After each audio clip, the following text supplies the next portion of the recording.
Donc c'est vrai, quand on a choisi ce thème de l'ordre et du désordre pour le thème du marathon, j'ai dit à Bruno, donc vous savez qu'il y a différentes thématiques scientifiques qui sont abordées, la philosophie, les mathématiques, la physique, etc. Ça se décline comme ça. J'ai dit, si on parle en physique, il va falloir parler de quelqu'un qui s'appelle Ludwig Boltzmann et qui a vraiment compris ce que c'était que l'ordre et le désordre et qui a expliqué ça à tout le monde. Il a même inventé une méthode qui est devenue la méthode générale qu'on utilise en physique. Et alors, à mon grand étonnement, Bruno, qui connaît énormément de choses, hein, il n'a pas l'air comme ça, là, mais il connaît plein de choses, il ne connaissait pas Boltzmann. Alors que moi, j'ai plein d'idoles dans la vie, hein, vous savez, j'ai Lagrange, Lev Davidovich Landau, Britney Spears, mais aussi Ludwig Boltzmann. Alors, Ludwig Boltzmann, c'est quelqu'un qui a une histoire absolument incroyable. Il a vécu, donc disons, dans la deuxième partie du 19e siècle, je vous expliquais un petit peu tout ça, et il a été principalement incompris. C'était un des plus grands physiciens de son époque.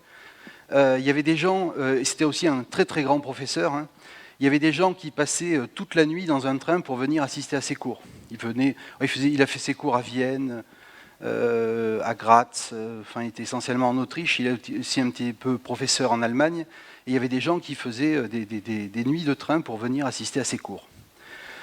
C'est vraiment quelqu'un qui est tout à fait important dans la compréhension de la physique, dans la présentation de la physique, et donc c'est pour ça que c'était vraiment le moment pour parler de ce monsieur dans le contexte de l'ordre et du désordre en physique. Alors,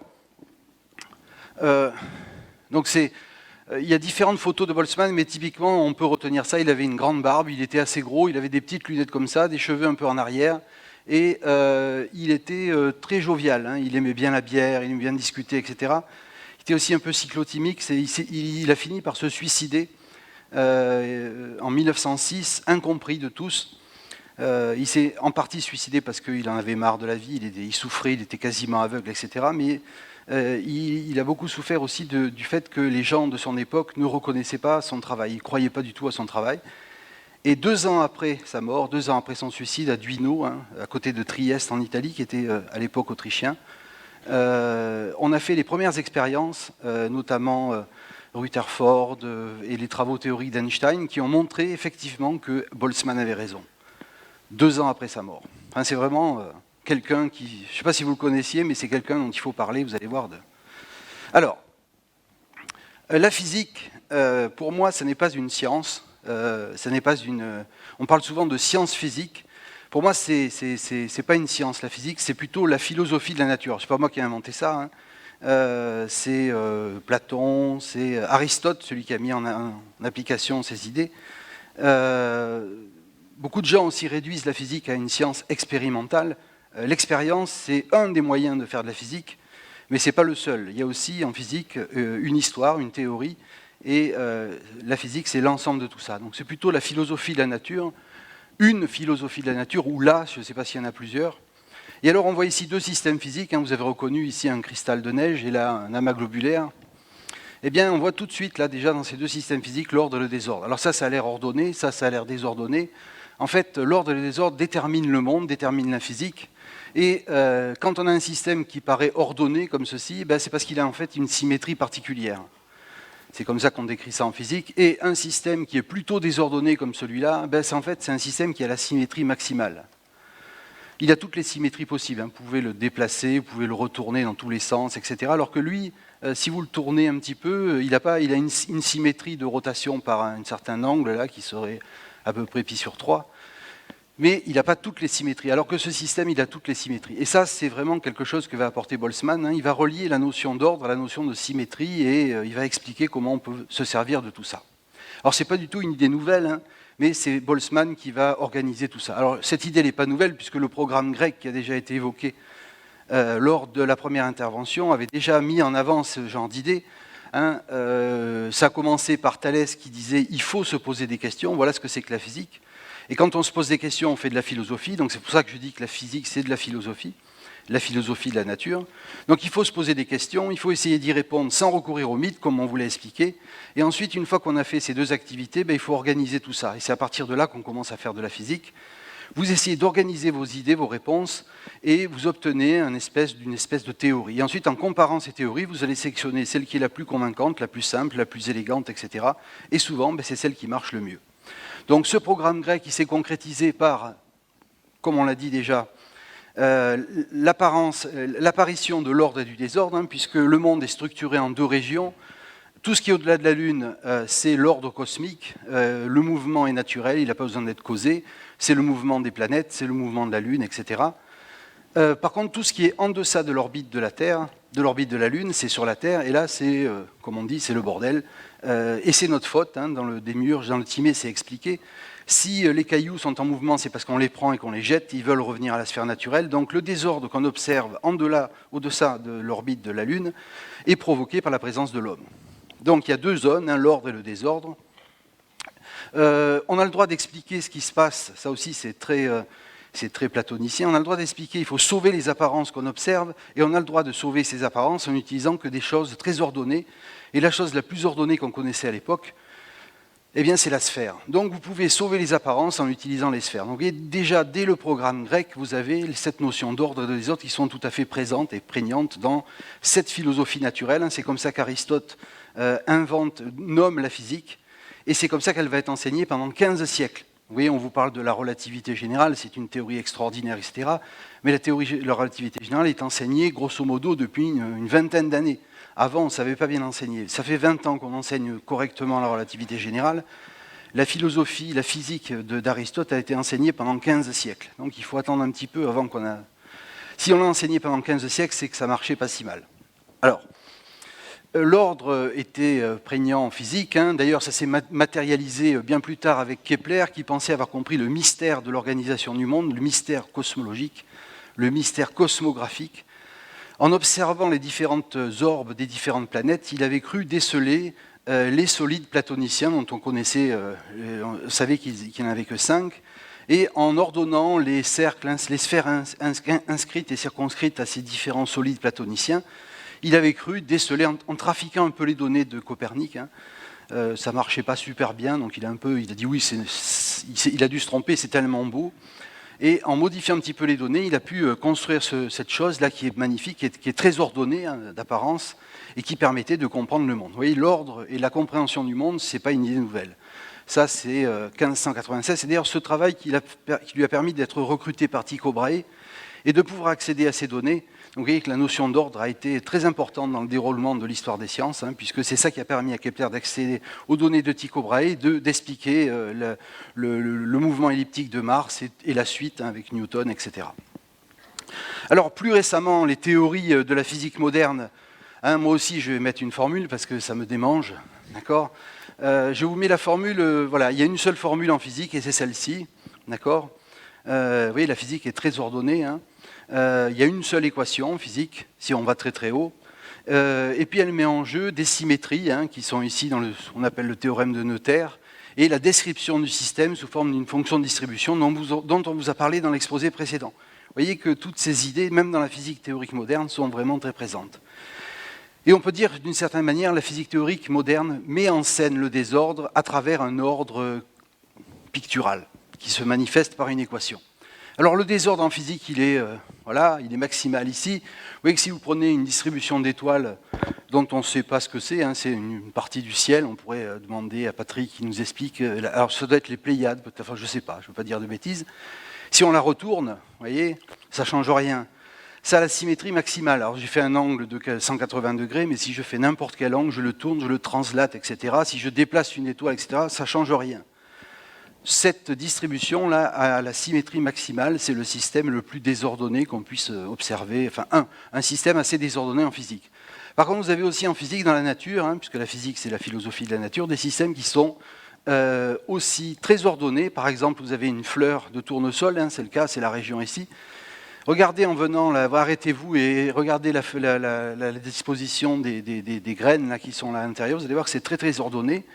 et ça suit une progression, il y a une spirale là-dedans, c'est très ordonné, ça n'a pas toutes les symétries, hein, ça a un certain nombre de symétries, vous voyez, il y a des formes là, qui se répètent, si vous le tournez, si vous le déplacez, ça ne respecte pas la symétrie de ce truc-là, donc c'est ordonné. Et là, c'est une figure qui va réapparaître un peu plus tard, hein, j'imagine, quand on va parler de cristallographie. C'est de la diffraction par rayon X d'électrons. Quand on envoie des rayons X ou des électrons dans un solide, sur un solide, ou des rayons X sur un solide, on obtient cette figure de diffraction.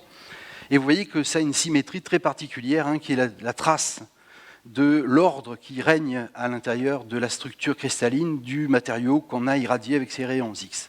Donc l'ordre et le désordre, c'est vraiment des choses qui apparaissent naturellement en physique. Oui, il faut aller un peu plus loin. Et pour aller plus loin, il a fallu construire la physique. La physique a commencé à être construite avec des équations et des modèles par Newton, qui a compris la gravitation et qui a expliqué la notion de force. Et puis tout s'est développé assez vite, hein. On a besoin de gens comme ça qui posent des choses et ensuite ça prend feu. Et le désordre aussi, il est partout. Alors, je pourrais vous montrer ça. C'est une photo de la... Je vais vous montrer ça parce que c'est très joli. C'est le désordre maximal pour moi. Vous avez... c'est la carte des vents en direct. Alors, on va pouvoir y accéder comme ceci. Voilà. Là, c'est en direct. Vous voyez, c'est les vents en direct là, dans notre région. Et donc, si vous zoomez, vous avez des régions où c'est très calme, des régions où c'est vraiment complètement désordonné, mais il y a de l'ordre qui est organisé, il y a des courants, etc. Voilà un système qui est très, très désordonné. D'ailleurs, les équations qui modélisent ce genre de choses-là sont des équations qui contiennent en elles-mêmes ce qu'on appelle le chaos. Et le chaos, c'est à la base de la compréhension de ce qu'on appelle le désordre. Enfin, voilà un système qui est très désordonné en physique. Alors, puisqu'on parle de ça, je vais vous montrer... Alors, les deux systèmes qu'on peut considérer comme étant celui qui est le plus ordonné de la physique et celui qui est le plus désordonné de la physique, hein, on peut faire ça, je peux le faire, mais il n'y a pas que moi. Hein. Alors le système le plus ordonné de la physique, il est là. Alors ça c'est pour le cacher, hein, parce que c'est un truc aussi en art, je ne sais pas s'il y a des gens qui vont en parler, dans les compositions artistiques, la notion d'ordre et de désordre sont assez présentes aussi. Alors, si le système le plus ordonné, hein, parce qu'il y en a un qui est le plus ordonné, mais il n'est pas unique. Il y en a plusieurs, mais disons que ce système-là, qui est un des plus ordonnés de toute la physique, c'est quelque chose qui a été imaginé en 1924 par Satyendranath Bose et Albert Einstein. D'ailleurs, Einstein, il a un peu piqué l'idée, mais enfin, ils sont mis à deux pour faire ça, ce qu'on appelle un condensat de Bose-Einstein. C'est l'objet le plus ordonné de toute la physique, et c'est vraiment, on ne peut pas faire plus ordonné. Alors, qu'est-ce que c'est que ce truc? Alors, ça a été réalisé... Donc, la théorie a été faite en 1926 et l'expérience a été faite en 1995 pour vérifier que ça marchait bien. Et bien sûr, on a donné le prix Nobel aux expérimentateurs. D'abord, les théoriciens étaient morts, mais bon, c'est toujours comme ça. Hein. Donc, vous avez des particules et vous descendez la température, l'énergie que vous leur apportez. Donc, elles se mettent à ralentir. Et ce qu'on peut décrire, donc c'est un gaz parfait, c'est-à-dire que les seules interactions qu'ont ces particules, c'est des collisions. Et vous voyez qu'au fur et à mesure qu'on descend en température, on n'est pas à température nulle, hein, strictement. À température nulle, c'est une limite. Mais en deçà d'une certaine température, qui s'appelle la température de Bose-Einstein, eh bien, toutes les particules vont se mettre exactement dans le même état, d'accord, et former ce qu'on appelle un condensat de Bose. Alors ce condensat de Bose, c'est quelque chose qu'on ne peut pas faire plus ordonné en physique. Vous avez toutes les particules qui sont exactement dans le même état. Le désordre est nul. Le désordre, je vais vous expliquer ce que c'est modélisé par ce qu'on appelle l'entropie en physique. L'entropie de ce système est nulle. C'est le système le plus ordonné qu'on puisse imaginer en physique. Alors ça sert à quoi? Parce que souvent on se pose cette question. Pour le moment, ce n'est pas très bien, mais on est en train d'imaginer, de fabriquer des ordinateurs avec ce genre de choses. On fabrique des petits gadgets, on peut stocker des choses, etc. On ne sait pas très bien à quoi ça sert, mais c'est sûr et certain qu'on va en avoir une application. Donc voilà pour le système le plus ordonné. Et le système le moins ordonné de toute la physique, il est là. C'est facile. Hein. Ceux qui ont vu les films que j'ai réalisés pour la cyberconférence, ils l'ont déjà vu. C'est l'univers de Bianchi-Neuf. Alors ça, c'est un système physique. Hein. Je ne dis pas qu'on est dans un univers de Bianchi-Neuf, mais c'est une possibilité. Alors dans cet univers de Bianchi-Neuf, quand on se rapproche de la singularité, tout dépend de là où on part. Et si on choisit une condition initiale, il faut construire un cercle dans un triangle et choisir un point sur ce cercle. Alors vous le choisissez où vous voulez, par exemple ici. Voilà, donc ce cercle permet de définir 3 régions, A, B, C, et si vous choisissez un point au hasard sur le cercle, ici, par exemple, eh bien, il est dans la région A, d'accord? Et ensuite, pour avoir le suivant, donc c'est un état, on va s'approcher de la singularité, l'état suivant, c'est celui-là. Donc, vous prenez le coin, là, qui est le coin A, et vous tracez une droite entre le coin A et le point. Donc, vous obtenez le point 2. Et le point 2, il est ici, dans la région B. Et vous continuez. Alors là, 2, il est dans B, vous faites un trait entre le point B et 2, et vous obtenez le point 3. Et vous continuez comme ça, et vous marquez les lettres que vous obtenez ici. D'accord ? Vous continuez comme ça, ça peut durer longtemps. On peut même montrer que si vous prenez vraiment le point qui est ici au hasard, et c'est très difficile de le faire, comme l'a expliqué Nicolas Curien, de choisir vraiment un point au hasard si on fait quelque chose de numérique. Par contre, si on laisse faire la nature fait les choses, enfin le hasard, elle se débrouille assez bien avec ça. Eh bien, la suite qu'on va obtenir, hein, là j'ai obtenu A, B, C, AB, etc., eh bien, la suite qu'on obtient n'est pas dénombrable. C'est-à-dire le nombre de façons de se déplacer vers la singularité dans l'univers Bianchi-Neuf, c'est un nombre qu'on ne peut même pas imaginer. On ne peut pas le compter, on ne peut pas le dénombrer. En maths, on dit qu'on ne peut pas le mettre en relation avec l'ensemble des entiers naturels. C'est un nombre qui est beaucoup plus grand que ça. D'accord ?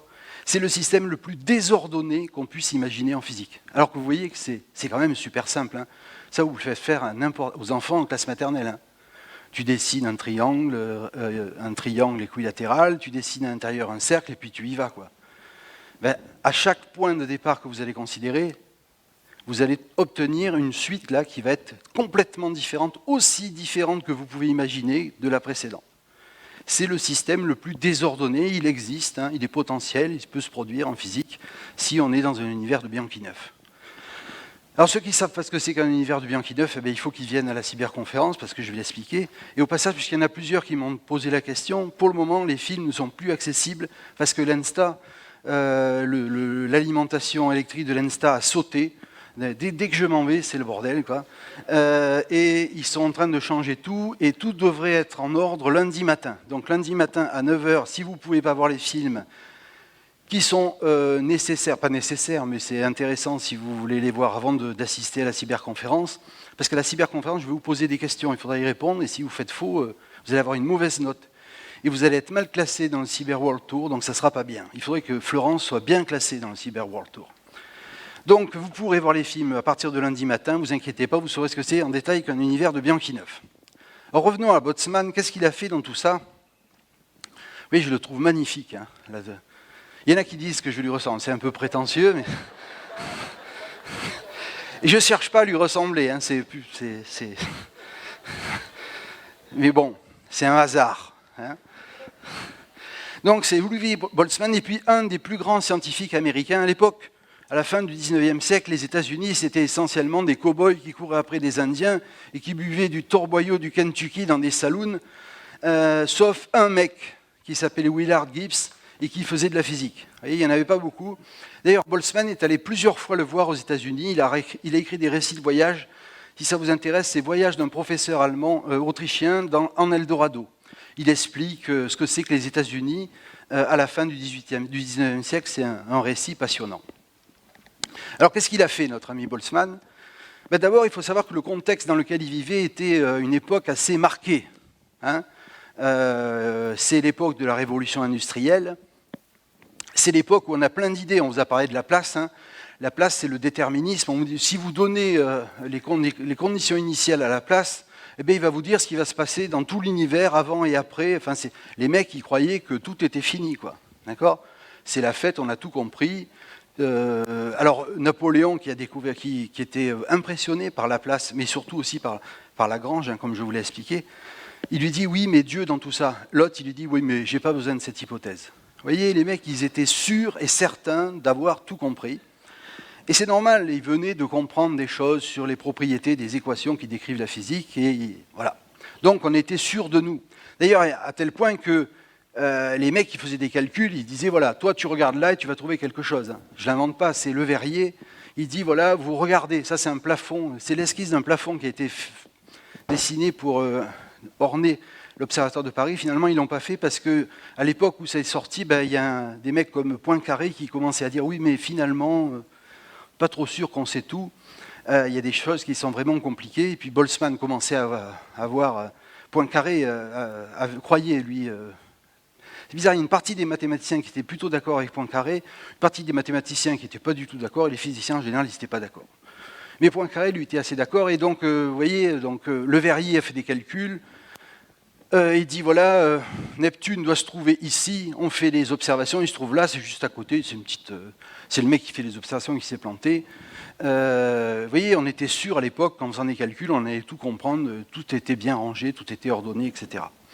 On avait aussi le positivisme à cette époque. L'activité scientifique ne doit s'effectuer que dans un seul cadre de l'analyse, dans le seul cadre de l'analyse des faits réels, vérifiés par l'expérience.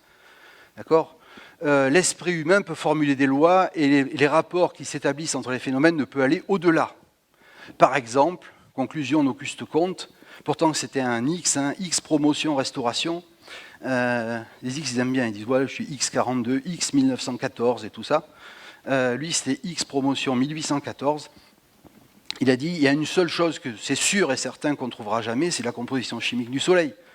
Parce qu'on ne pourra pas jamais aller voir dans le Soleil pour savoir de quoi il est composé. D'accord ? Vous voyez, on était dans un trip assez...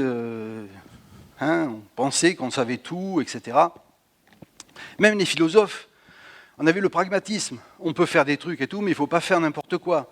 L'hypothèse atomique, par exemple, à l'époque, n'avait pas du tout pignon sur rue. L'hypothèse atomique, c'était les chimistes qui étaient d'accord avec ça. Il doit y avoir des atomes et tout ça, mais les chimistes, ça fait rigoler les mathématiciens et les physiciens. Désolé pour les chimistes, mais la chimie n'a pas bonne presse quand on fait des maths de la physique ou de la chimie. Alors là, c'est un truc... Moi, j'y comprends rien. Ils bricolent dans leur truc, ils mettent un peu de rouge, un peu de rosé, ça fait du blanc, on ne sait pas ce que c'est. Ils ont raison, mais... Et donc, vous voyez, l'hypothèse atomique est injustifiée. Elle n'est pas assez connue, il y a beaucoup trop d'atomes. C'est facile, vous mettez plein d'atomes, vous pouvez tout expliquer. C'est pas possible que ça soit comme ça. Donc on était dans ce trip, et pour expliquer le comportement macroscopique, on avait des modèles énergétiques. Alors quel système on devait expliquer ? À cette époque, ce qu'on voulait expliquer, c'était essentiellement les machines. Vous savez qu'à cette époque, c'était la révolution industrielle, et on a fabriqué des machines extraordinaires. Là, je vois en bas vers M. Laboisse, qui est par ici, qui vous expliquera à quoi sert le pignon qui est là pour faire fonctionner cette machine infernale qui servait à soulever une pièce de 2 €. C'est un truc fantastique, mais ça vous fait rire maintenant parce que vous avez des choses, mais à l'époque, ils étaient en train de construire tout ça. Les machines à vapeur, les moteurs à vapeur, ça se concrétisait par des choses concrètes. Vous aviez des trains. Par exemple, le Rocket qui, Liverpool-Manchester en 1830, c'était un machin où vous asseyez là, et puis à 15 km/h, vous alliez de Liverpool à Manchester, vous arriviez, c'était tout noir, il ne fallait pas mettre de chemise blanche, mais c'était extraordinaire pour l'époque. Et donc, il fallait comprendre comment ça marchait tout ça. Alors, le premier qui a compris un petit peu comment tout ça marchait, c'est en faisant de la thermodynamique. Alors, la thermodynamique, ça terrorise les étudiants parce que souvent, la thermodynamique, on l'apprend à l'envers. C'est-à-dire qu'on apprend la thermodynamique macroscopique, c'est-à-dire comme il faisait à l'époque, et on n'apprend pas la thermodynamique de Boltzmann. Donc, du coup, quand on a un esprit sain, on se dit, mais qu'est-ce que c'est que ce truc ? Ça marche, mais on n'y comprend rien. Alors, qu'est-ce que c'est que cette histoire ? D'abord, c'est Sadi Carnot, l'oncle du président, qui est mort trop jeune du choléra, qui a dit, voilà, quand on ne peut extraire qu'une quantité limitée d'une source de chaleur, une quantité limitée de travail, parce que le travail, c'est pour faire déplacer quelque chose, c'est le produit de la force qu'on lui applique par le déplacement qui s'est produit. Eh bien, si on a une source de chaleur, on peut extraire de cette source de chaleur qu'une partie pour en faire du travail. On ne peut pas tout transformer en travail. Alors ça, c'est bizarre. Puis après, on a un brasseur. Lui, c'était un Irlandais qui faisait de la bière. Il s'était aperçu que ça chauffait, etc. Et il a fait une machine rigolote, un poids qui descend et qui fait tourner des pales dans un liquide. Et il mesure la température, l'élévation de température en fonction de la hauteur de chute du truc. Et si le truc il tombe là, ça fait tourner les pales et ça fait augmenter la température. Donc on convertit un travail. Il y a le poids là qui agit, qui va faire se déplacer le machin. Donc on peut multiplier la longueur de déplacement par la force qui s'est exercée, mg, et on peut relever la variation de température qui a eu lieu là-dedans. Alors ils avaient des thermomètres à gaz, en fait, des trucs tout pourris, mais ça a marché un petit peu quand même. Et donc on comprend qu'en fait, le travail, c'est la même chose que la chaleur. On peut convertir le travail en chaleur, et pas en totalité, mais c'est à peu près la même chose. Or, le travail, c'est un mouvement macroscopique, c'est la force sur le déplacement, et ça s'exprime donc en joules à la mémoire de ce brasseur qui est devenu physicien. Mais alors du côté de la chaleur, ben là on ne savait pas. Qu'est-ce que c'est que la chaleur? Alors le premier à définir la chaleur, c'est quelqu'un qui a terrorisé les géophysiciens, les évolutionnistes, etc. à la fin du 19e siècle, parce qu'il avait fait un modèle à partir de tout ça, de mesurer l'âge de la Terre, il trouvait 10 millions d'années. En 10 millions d'années, vous n'avez pas le temps de faire évoluer les espèces et tout ça, mais comme il était très célèbre et très fort, eh bien, les autres, ils balisaient et ils disaient ça ne doit pas marcher notre théorie de l'évolution. Alors en fait, il n'avait pas tout compris, hein, mais il a permis, ses travaux ont quand même permis plein de choses. Hein. Kelvin, donc William Thomson, donc, qui est devenu Lord Kelvin, c'est un très très grand physicien. Il a défini la notion de température à partir de ce genre d'expérience. Donc c'est la quantité de travail réalisée par un transfert de chaleur donné. Donc on quantifie l'unité de température à partir de la quantité de travail qu'on a pu produire avec. D'accord ? 1 degré, c'est ce qui permet de produire telle quantité de travail. Vous voyez, la notion de chaleur et la notion de travail commencent à être reliées à partir de cette époque-là. Et puis on a une première synthèse provisoire formulée par quelqu'un qui est vraiment très fort à cette époque-là. C'était pas facile de comprendre tout ça. Hein. Alors la chaleur et le travail, c'est Rudolf Clausius. Il dit la chaleur et le travail sont des formes de transfert d'énergie. Ok ? Et la somme des variations de travail et de chaleur correspond à des variations d'énergie subies par un système. Donc c'est ce qu'on appelle le premier principe de la thermodynamique. Hein. Vous avez la variation d'énergie, c'est soit du travail, soit de la chaleur, et puis basta. Okay, si vous avez un peu de chimie avec des variations de nombre de particules, vous pouvez rajouter des trucs, mais globalement, c'est ça. Alors, on a ça, mais on n'y comprend rien, on ne sait pas pourquoi. D'accord ? Alors ça permet, il y a aussi une deuxième, ça c'est le premier principe. Le deuxième principe, c'est que le travail, en fait, c'est un transfert ordonné d'énergie. Et la chaleur, c'est un transfert désordonné d'énergie. Vous voyez, on revient à l'ordre et au désordre, là. Et alors, si ce transfert désordonné se fait de manière réversible, en général tout doucement, hein, c'est comme ça qu'on appelle quasi-statique, comme on dit en physique, eh bien alors la transformation est réversible. Et on peut transformer tout le travail en chaleur et réciproquement. Si par contre vous allez un petit peu plus vite, eh bien vous avez une partie qui peut être utilisée et la transformation n'est pas réversible. Et donc ça conduit à l'existence d'un certain type de transformations qui sont impossibles. Alors c'est pas très compliqué, hein. Prenez une chambre, d'accord, un récipient, et vous mettez une paroi, et vous mettez du gaz gris d'un côté, d'accord, puis vous enlevez la paroi. Qu'est-ce qui se passe? Le gaz, c'est ce qui a tendance à occuper tout le volume, va se mettre ici. Et vous savez très bien que vous avez beau attendre assez longtemps, enfin c'est ce qu'on pensait à l'époque, la transformation inverse ne se produit jamais. C'est-à-dire que même si vous attendez très longtemps, hein, alors là il n'y a plus de paroi, hein, même si vous attendez très longtemps, le gaz ne se répartit pas comme il était au début de façon spontanée. Bien sûr, si vous prenez un piston et vous poussez tout le gaz, là, mais spontanément comme ça, la transformation inverse à celle-ci ne se produit pas. Elle est impossible, d'accord ? Parce qu'elle violerait le principe, là, qui s'appelle le second principe de Clausius. Il existe une grandeur physique qui caractérise ces transferts de chaleur, appelée entropie. Hein. On a mis un nom derrière, c'est ordonné, désordonné. C'est l'entropie, et lors d'une transformation, l'entropie ne peut que croître. Or, dans cette transformation, l'entropie devrait décroître. Donc, cette transformation est impossible. Et donc, on a quantifié l'ordre et le désordre par cette entropie, puisque c'est ordonné, désordonné, par cette notion, l'entropie, mais ils ne comprennent pas ce que c'est. D'ailleurs, le mot qui a été choisi, entropie, c'est un mélange entre tropisme, la direction, énergie, enfin, ils ne savaient pas très bien, ils ont trouvé un nom comme ça, ils ne savaient pas ce que c'était. Et celui qui va comprendre ce que c'est et l'expliquer à tout le monde, c'est Boltzmann. Alors, donc avec tout ça, on sait modéliser, faire des calculs, hein, les cycles de Carnot pour ceux qui connaissent, etc. Mais on ne comprend rien. Celui qui me dit qu'il a compris la thermodynamique macroscopique, c'est un menteur ou alors un fou. Ou il croit qu'il a compris ici. En fait, c'est incompréhensible. Par contre, si vous faites avec la méthode de Boltzmann, là, ça marche bien. Alors, qu'est-ce qu'il va faire là? C'est à l'âge où il a fait cette proposition. En fait, c'est 2 articles, hein, un en 1872 et un en 1877, alors qu'il a à peu près une trentaine d'années. Il fait un premier papier dans lequel il écrit l'équation de Boltzmann qui décrit le comportement des systèmes et le théorème H qui montre que l'entropie ne peut que croître. Et ensuite, il explique un petit peu plus tard ce paradoxe de la réversibilité ou non de certaines expériences et il donne une formule pour calculer l'entropie, ce que nous ne savions pas faire avant. Alors, et c'est lui aussi qui propose que en fait, tout ce qu'on voit de façon macroscopique a une origine microscopique. Hein. Par exemple, pourquoi la chaleur c'est la même chose qu'un travail? Eh bien parce qu'un travail, c'est un mouvement macroscopique, hein, c'est la force qui s'applique multipliée par le déplacement. Et la chaleur, c'est un mouvement, mais microscopique, lui, des molécules et des atomes qui composent le système. Donc c'est la même chose, c'est un mouvement, d'accord? Sauf que c'est un mouvement microscopique. Et c'est ça la grande idée de Boltzmann, c'est de considérer l'aspect microscopique des choses pour comprendre ce que c'est que l'ordre et le désordre. Alors, ça va aller très vite à partir de là, parce que c'est la bonne idée qu'il faut avoir. Alors, à cette époque-là, il n'y avait personne qui pensait que ça pouvait exister. Quand on regardait à l'échelle microscopique, un gaz, il n'y avait pas d'atomes. C'était continu, c'était de l'énergie qui était distribuée, il y avait des modèles qui expliquaient ça. Et comme je vous l'ai dit, on refusait d'imaginer qu'il pouvait y avoir autant d'objets comme ça, petits, là. Qu'est-ce que c'est que cette histoire, ces trucs petits, là, c'est n'importe quoi. Si on ouvre la boîte de Pandore des atomes, ben c'est fini. Alors que, bon, je ne vais pas rentrer dans les Grecs, sinon ça va m'amener trop loin. Donc l'entropie permet d'estimer. Il explique ce que c'est que l'entropie, finalement. Vous voyez que c'est assez simple. C'est la quantité d'informations perdues quand on résume l'information microscopique qui est là par l'information macroscopique. Donc c'est ce qu'on perd quand on décrit un système de façon globale, alors qu'on pourrait avoir sa connaissance de façon globale.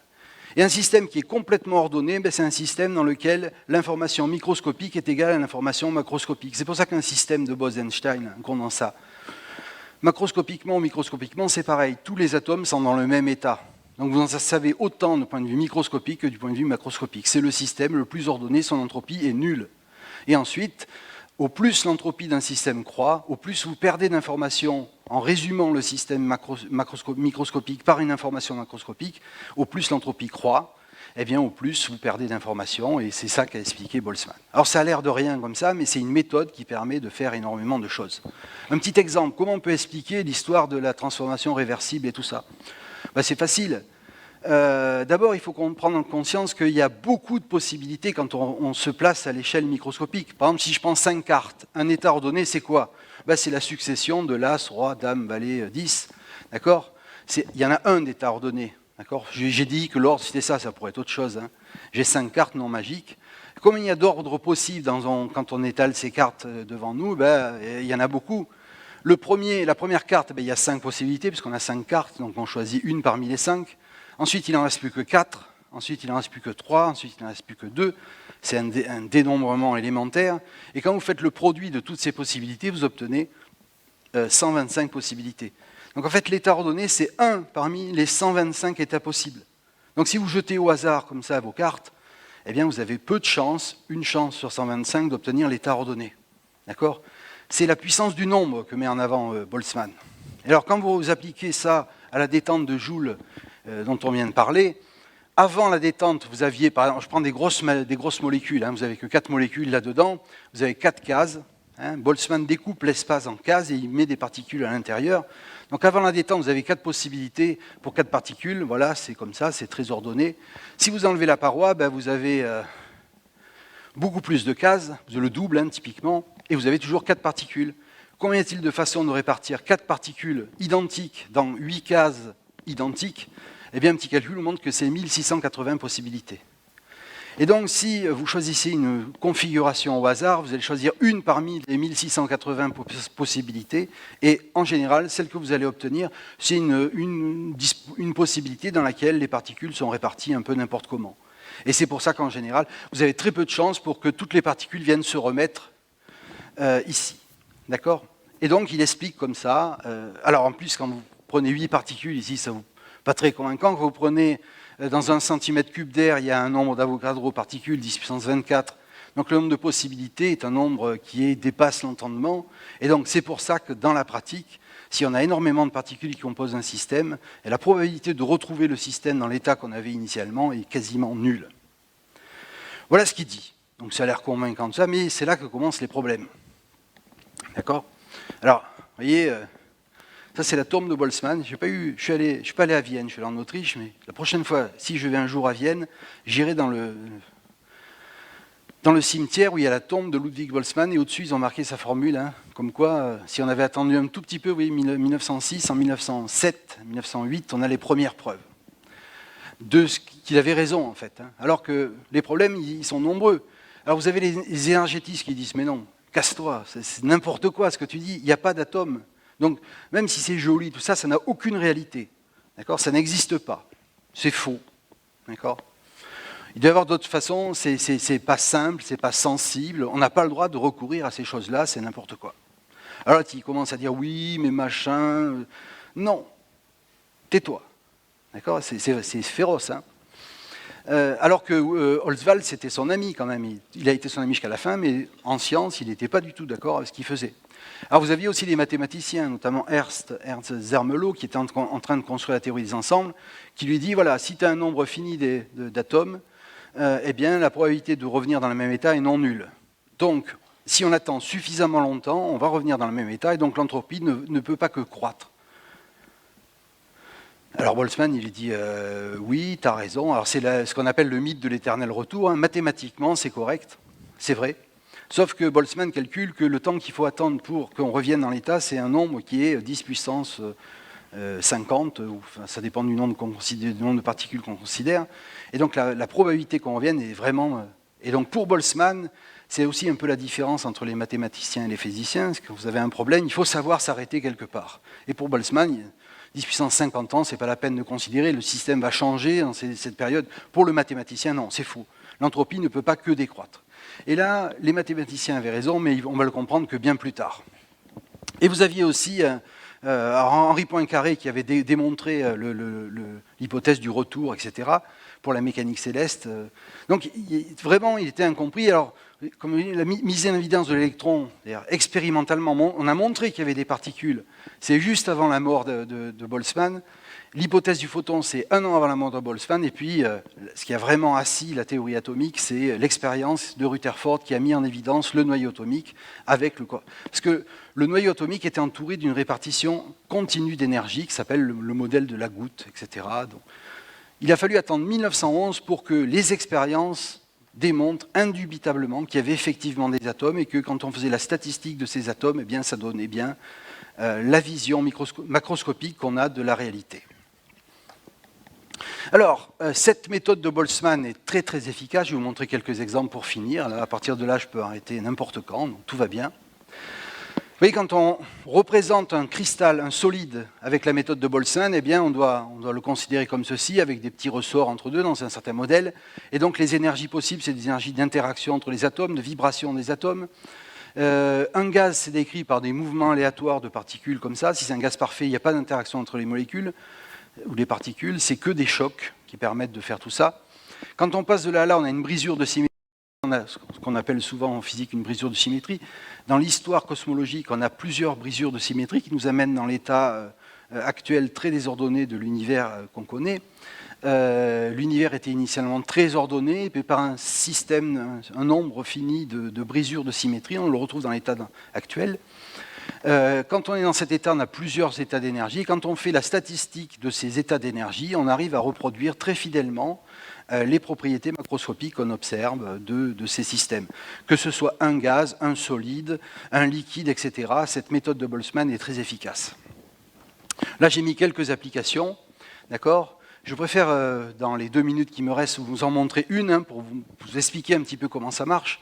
C'est la transition de phase. Alors, là, vous avez le modèle de Boltzmann qui rend compte du magnétisme.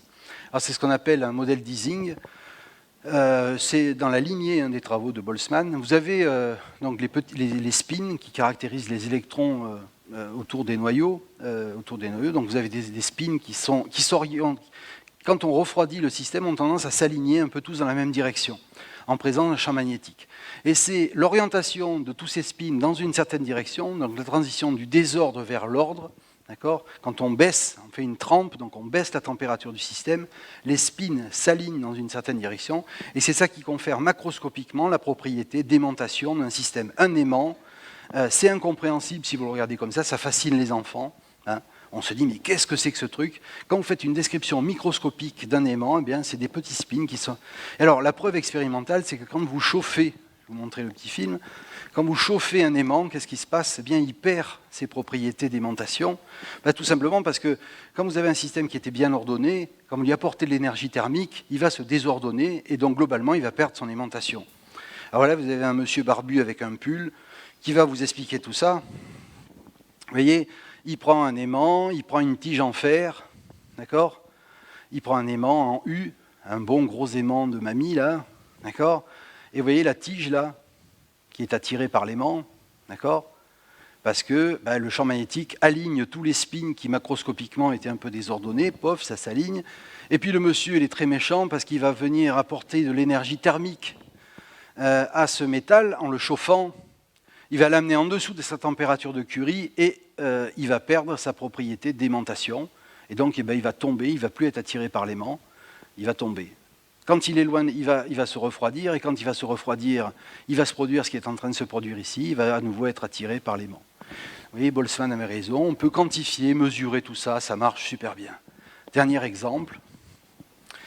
Vous savez tous que les structures ordonnées dans la nature sont de véritables filtres pour la lumière ou pour en fait la propagation des ondes. Vous voyez, cette photo, c'est ce qui est à l'origine des propriétés que vous observez dans tout ce qu'on appelle les semi-conducteurs, les cristaux, etc. Tous les ordinateurs, tous les matériaux qui marchent à partir de semi-conducteurs fonctionnent sur ce principe. Quand vous envoyez de la lumière à travers un système périodique, ici des arbres et de la lumière du soleil, vous avez des bandes qui apparaissent.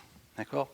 Une structure ordonnée ne permet la propagation d'ondes que dans un certain nombre de bandes. Il y a des bandes permises et des bandes interdites. Ça se manifeste comme ça à l'échelle microscopique. Les électrons qui sont dans les solides ne peuvent être que dans certaines bandes de conduction, de valence. Et il y a des espaces dans lesquels ils ne peuvent pas être. Et toutes les propriétés qu'on a élaborées en physique du solide, en physique statistique, en mécanique quantique, enfin toute la transition de la physique vers l'industrie au XXe siècle est basée sur ces propriétés. En général, dans un conducteur, ces bandes se chevauchent, donc on peut passer de l'un à l'autre, donc les conducteurs conduisent le courant. Ils sont opaques, puisque si les électrons sont occupés à conduire le courant, ils ne peuvent pas absorber des photons, etc. Donc c'est opaque. D'accord ? Dans un isolant, les électrons ne peuvent pas sauter de l'un à l'autre, donc ça ne conduit pas le courant. Et par contre, ils peuvent absorber l'énergie des photons, et c'est pour ça que ça peut passer à travers. Ils sont transparents, en général. Hein.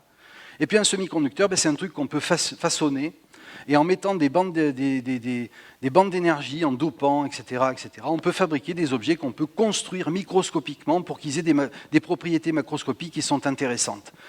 Stocker des électrons, transférer des électrons, etc. Et c'est ça, vos ordinateurs ne font que ça. Transférer des électrons, stocker des électrons sous forme de bits, etc., les ordonner à l'échelle microscopique et macroscopiquement, ça fait Google, ça fait tout ce que vous voulez. Tout ce qu'on a fabriqué au XXe siècle, c'est basé sur la prise en compte des propriétés microscopiques de la matière et de son organisation ordonnée et de sa gestion fine grâce à la méthode de Boltzmann. Et donc la conclusion partielle qu'on peut avoir, c'est la première fois que je finis une conférence à l'heure, exactement. Je vous jure que c'est vrai. Je ne le referai plus. Hein. Dans la nature, c'est-à-dire en physique, l'ordre n'est souvent qu'une apparence macroscopique. D'accord ? On a l'impression que le système est... Alors que microscopiquement, il est complètement désordonné souvent, sauf quand on a à très basse température, qui est le paramètre d'ordre de ce genre de système.